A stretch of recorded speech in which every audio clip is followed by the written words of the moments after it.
Man, this is the kind of thing that just makes me sad. Like, low-key, it really does make me sad seeing how things have gone this way for this prospect. Prospect? Why did I just say prospect? It's because we made the Why I Want video earlier today. He's not a prospect. He is far from it. In fact, he is an established NHL quality forward. Today we're talking about the Philadelphia Flyers' Nolan Patrick, a guy who has been in a few interesting conversations over the years. He was supposed to be the first overall pick in 2017, back when that season was in the 2016 stage. He was really injured that year. Really injured. As a result, he dropped to second overall. He sustained a whole bunch of injuries throughout his career, and as a result, he played 0 games in 2019-20. This season, though, in 52 games played, he had 9 points. Wasn't really the same kind of effective hockey player that Flyers fans had come to expect and known and love out of him from his earlier days, but Nolan Patrick's in a position now where one of the bigger news scoops about this guy earlier in the year was that he actually changed agents. Why did he do that, you might ask? Well, let's go over onto thefourthperiod.com. This is David Pagnotta's website. David Pagnotta is the Sirius XM NHL guy who does make appearances on NHL Network and a few other national broadcasts as well. His website, The Fourth Period, contains a whole bunch of rumors and news and discussion and all that, and they published this article earlier yesterday highlighting why exactly Nolan Patrick made the switch. According to the headline, might be because he wants a trade. Let's take a little bit of a look here and just kind of get a little bit of insight to the whole situation. After changing agents for the second time since entering the NHL, it appears that Nolan Patrick's time in Philly may be coming to an end.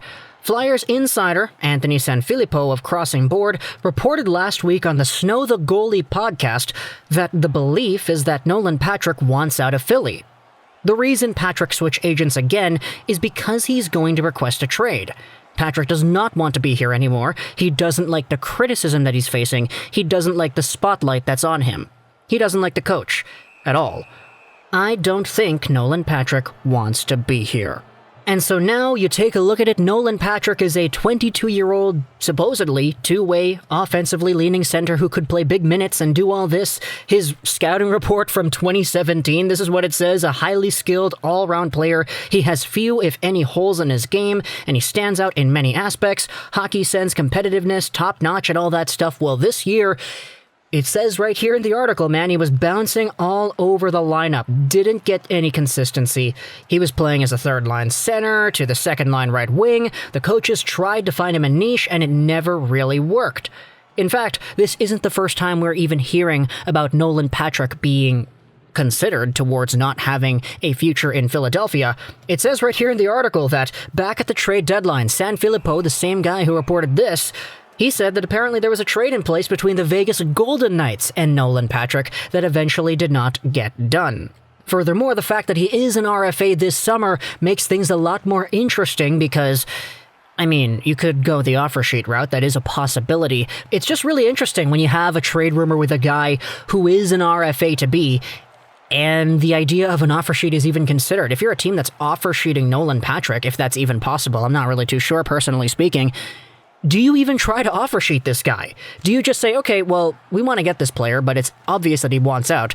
Do we just phone up the Philadelphia Flyers and we ask, okay, what's your price? What do you want from us for Nolan Patrick? If you don't give us a price, we'll just offer sheet your guy anyway, and if he signs with us because he doesn't want to stay with you guys, you're done. So I think there is a whole bunch of possibility that we don't see Nolan Patrick with the Flyers next season just based off of what we're hearing here. Especially with the context of the RFA status. This isn't a guy that's got a few more years left on a deal that he just wants to get out of and spend somewhere else. This is legitimately just a guy who has another contract signing period due the next few weeks, and if it's not with Philly, he's got the option to go somewhere else, either via trade or via an offer sheet. Furthermore, I mean, look at the offer sheet and the rules here. If you sign this guy to less than $1.39 million, you don't even have to give up compensation. So there could be a scenario where the Philadelphia Flyers are ultimately screwed because, okay, some team goes out there and they sign Nolan Patrick to a 1.2 AAV contract. If they don't choose to match it, then the guy is gone. That's it. That's your second overall pick in 2017 gone. You guys won the draft lottery in the 2017 NHL entry draft, and it was such a disaster for the teams that were actually bad. Colorado and Vancouver were the two worst teams in the league that year, and they drafted 4th and 5th because Philadelphia, of all teams, which was one of the best teams in the lottery, ended up winning 2nd overall. That's a gift to a team that was already in a competitive state in 2017. You get the 2nd overall pick, you get this guy that a lot of people were projecting towards being NHL ready, which I guess he kind of was because he played in the league right after. And a few years down the line, you let him go after a few weird years with injuries and bouncing up and down throughout the lineup? Who knows? Maybe I'm just completely not in tune with my Philadelphia Flyers fandom, I guess. I don't really have a fandom for the Flyers. I'm sorry, Flyers fans. But I haven't really been watching too many Flyers games this season. I don't know if it's really just this guy legitimately sucks and there's no reason to keep him around, or if it's, oh, he still has room to grow, we're just not using him correctly, it's this, it's that, whatever.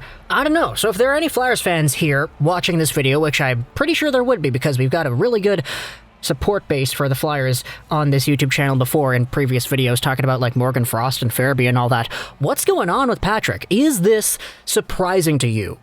To hear the rumor coming out that he indeed is frustrated with the way he is being deployed and there's no consistency and he doesn't like it here, he doesn't like the criticism he's receiving and all that stuff.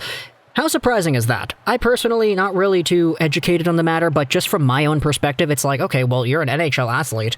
You're a guy who's here. Criticism's going to be there, regardless of where you play. I mean, sure, criticism in Toronto is different from criticism in, I don't know, say Arizona, but you're a pro athlete, you're making a ton of money, and Nolan Patrick isn't even arbitration eligible, I believe. So things are going to be really strange if you're going to go out into this contract negotiation RFA period and it's going to be like, okay, yeah, he doesn't want to play here. What are we going to do? I get that he's been the recipient of some really bad luck over the years, but at the same time, there still has to be some accountability there, right? The guy did play this season and the guy wasn't great. While there was room for improvement on the ends of the coaching staff for Philadelphia, it's tough to blame it all on them because the player at the end of the day is still the player himself. So, I don't know what's going on here, if there is a trade request or whatever. Let me know in the comments what you think. When it comes to the 2017 draft, though, I know people are going to harp on me for saying that they wasted the draft pick or whatever. That's not the case. Nolan Patrick was a consensus #1 overall pick for a very good chunk of the year. The fact that Nico Hischier even went 1st overall was a surprise to some people by the time the draft actually arrived. This wasn't the same Hughes, Lafreniere, Matthews, McDavid kind of guy that was going 1st overall in 2017.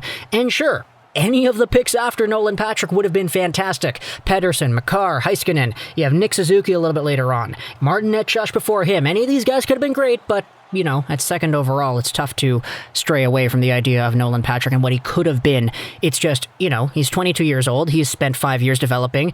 He's nowhere near what people thought he would be back then. So let me know in the comments what you think about this entire situation, Patrick, and the trade request. Do you see a trade coming? And if so, what do you want? I've seen a whole bunch of Flyers fans go out there and say, if we really do trade Patrick, it's a defenseman that we need coming back. I'd be really interested in seeing what the Vegas Golden Knights would have been interested in giving up had that been the case at the trade deadline this year. Furthermore on that front, because I keep on thinking about things as we end this video off, I don't really know if there are teams that are going to be out there asking for this guy, just based off of what the Flyers have had to deal with. I mean, if they're really faithful in how he could become if things go right, then I guess there's no reason to not do it. But either or, tell me in the comments what do you think about this entire situation. I hope you enjoyed this video. Trolls 99. And bye.